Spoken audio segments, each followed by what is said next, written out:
আমরা এখন মুহররম মাসের মধ্যে আছি। মুহররম মাসে নারীদের স্পেশাল কোনো আমল আছে কিনা জানলে উপকৃত হতাম। মুহররম মাসে পুরুষদের জন্য যে আমলগুলো আছে আমাদের মা বোনদের জন্য একই আমল আছে, মা বোনদের জন্য আলাদা কোনো আমল নাই। মুহররম মাসের সবচেয়ে গুরুত্বপূর্ণ আমল হলো বেশি বেশি রোজা রাখা। বেশি বেশি কি রাখা? রোজা রাখা। নবী করিম সাল্লাল্লাহু আলাইহি সাল্লাম বলেছেন, আফদালুস সিয়ামি বা'দা রমাদান শাহরুল্লাহিল মুহররম। আল্লাহর কাছে রমজানের পরে নফল রোজার জন্য সবচেয়ে আদর্শ এবং শ্রেষ্ঠ মাস হলো মুহররম মাস। এই জন্য ভাই মুহররম মাসে বেশি বেশি নফল রোজা রাখার চেষ্টা করতে হবে। বেশি বেশি তো দূরের কথা, অনেকে একটাও রাখতে পারেন না, অন্তত 2-4টা হলেও রাখার চেষ্টা করবো ইনশাআল্লাহ। মুহররম মাস কিন্তু শুরু হয়ে গেছে, মুহররম মাস আরম্ভ হয়ে গেছে। আমরা এখন মুহররম মাসের মধ্যে আছি।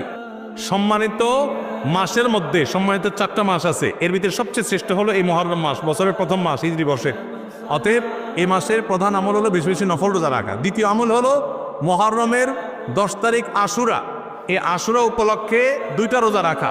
9 আর 10 রাখলে বেশি উত্তম, আর না হলে 10 আর 11 এই 2টা রোজা রাখা নারী পুরুষ সকলের জন্য সুন্নাহ।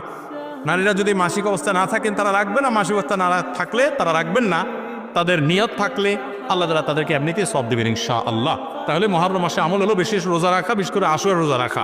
এর বাইরে মুহররম উপলক্ষে স্পেশাল কোনো আমল নাই।